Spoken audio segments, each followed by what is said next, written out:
నమస్కారం అండి అందరికీ. ఈ ప్రసంగానికి మీ అందరికీ స్వాగతం, సుస్వాగతం. ఇవాళ అందరి తెలుగు ప్రజలకి, తెలుగు మాట్లాడే వారికి ఓ పండుగ లాంటిది. ఎందుకంటే ఈరోజు 80 ఏళ్ళ క్రితం, 80 years బ్యాక్, 4th June 1946లో మన అందరి ప్రియతమ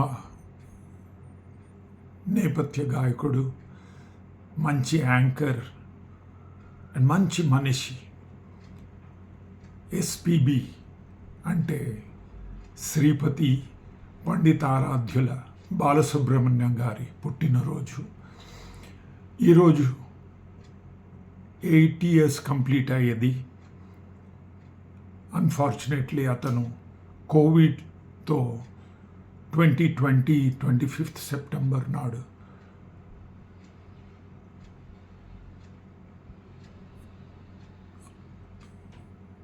చనిపోయారు. ఆయన తల్లిదండ్రులు ఎస్పి సామమూర్తి గారు హరికథ ఆర్టిస్ట్. అతను అంటే బాలుగారికి జీన్స్లోనే ఉండేది సంగీతం, పాటలు పాడడం.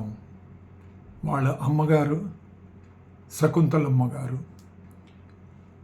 ఈయన ఎస్పి బాలసుబ్రహ్మణ్యం గారు పుట్టింది కోనేటమ్మపేట, నెల్లూరు దగ్గర చిన్న ఊరు. ఆయనకి 2 అన్నదమ్ములు, 5 అక్క చెల్లెళ్ళు. మనకి తెలిసింది ఎక్కువ పాపులర్ ఎవరంటే ఎస్పి శైలజ గారు. ఆవిడ కూడా పాటలు పాడారు, యాక్టింగ్ చేశారు సాగర సంగమంలో, మనం అంతా చూసాం అది. అండ్ ఆవిడ కూడా జడ్జ్గా వస్తూ ఉంటారు చాలా లైవ్ ప్రోగ్రామ్కి టీవీ మీద. యాక్చువల్లీ బాలు గారు ఇంజనీరింగ్ చదువుదా అనుకున్నారు. వాళ్ళ తండ్రి డ్రీమ్ ఏంటంటే ఈయన ఇంజనీరింగ్ చేసి ఒక గవర్నమెంట్ జాబ్లో సెటిల్ అయిపోవాలి. కానీ విధాత రాసింది వేరేది. ఎస్పిబి గారికి పాటలంటే అంత ఇష్టం కదా. మరి అతను ఇంజనీరింగ్ చదివి ఇంజనీర్ అయ్యి పాటలు మర్చిపోతే మరి ఎలాగా, మనందరం మిస్ అయ్యేవాళ్ళం కదా. ఆయన డ్రాప్ అవుట్ చేశారు ఇంజనీరింగ్. ఇక్కడ జేఎన్టీయు కాలేజ్ ఆఫ్ ఇంజనీరింగ్ అనంతపూర్లో జాయిన్ అయ్యారు. కానీ టైఫాయిడ్ వచ్చింది, ఒంట్లో బాగోలేదు, కంటిన్యూ చేయలేకపోయారు. కానీ అప్పుడే ఆయనకి పాటలు అంటే కూడా చాలా ఇష్టం. ఒక అమేచ్యూర్ సింగర్స్ కాంపిటీషన్లో ఆయన బెస్ట్ సింగర్ అవార్డు వచ్చింది. అందులో జడ్జెస్లో ఎస్పి కోదండ పాణి గారు కూడా ఉన్నారు.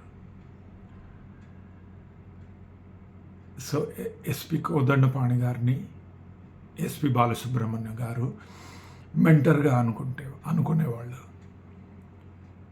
సో ఆ ఫస్ట్ అవార్డుతో 15th December 1966 ఏమియే వింత మోహం, శ్రీ శ్రీ శ్రీ మర్యాద రామన్న అనే సినిమాలో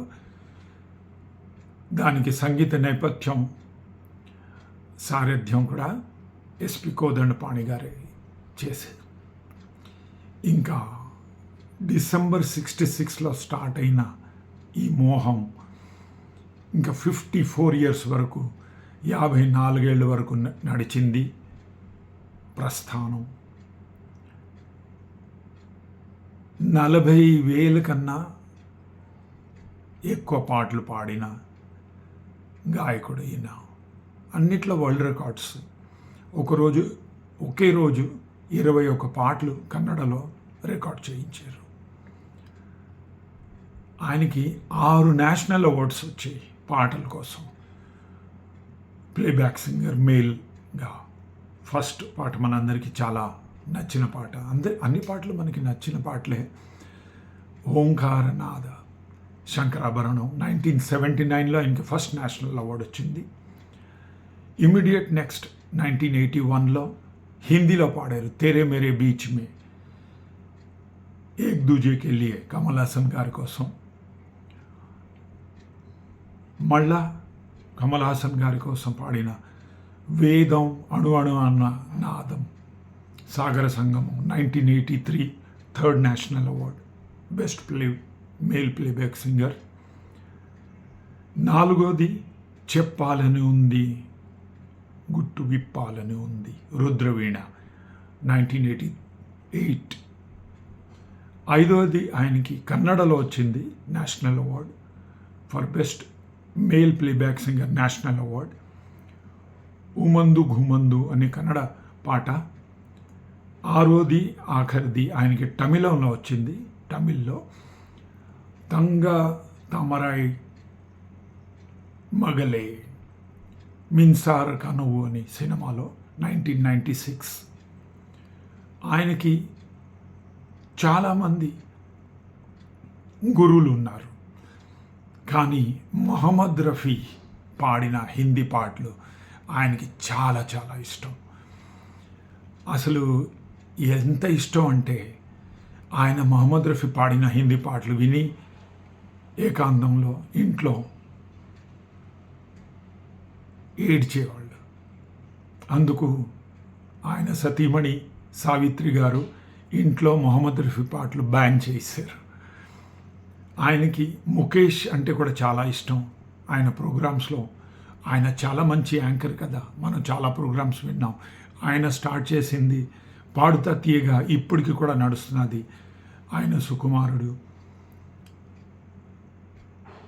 ఎస్పి చరణ్ అది ఇప్పుడు కండక్ట్ చేస్తున్నారు. కేజే యేసుదాస్ అంటే కూడా ఆయనకి చాలా ప్రాణం. చాలా గురుగారు అనుకుంటారు. కేజే యేసుదాస్ గారు 8 నేషనల్ అవార్డ్స్ మ్యాక్సిమం గెలిచారు. సో ఆయన కుమారుడు SP Charan singer, anchor, film producer కూడా. ఆయన కుమార్తె ఎస్పి పల్లవి కూడా పాటలు పాడింది హమ్సే హే ముకాబలాలో. ఆవిడ తండ్రి గారు ఎస్పి బాలసుబ్రహ్మణ్యం కలిసి పాటలు పాడారు. సో ఈరోజు మన అందరికీ పండగ ఎస్పి బాలసుబ్రహ్మణ్యం గారి 80th birthday. Many happy returns SP గారు. Thank you so much sir. మీరు ఇచ్చింది మాకు ఒక లైఫ్లో సరిపోదు.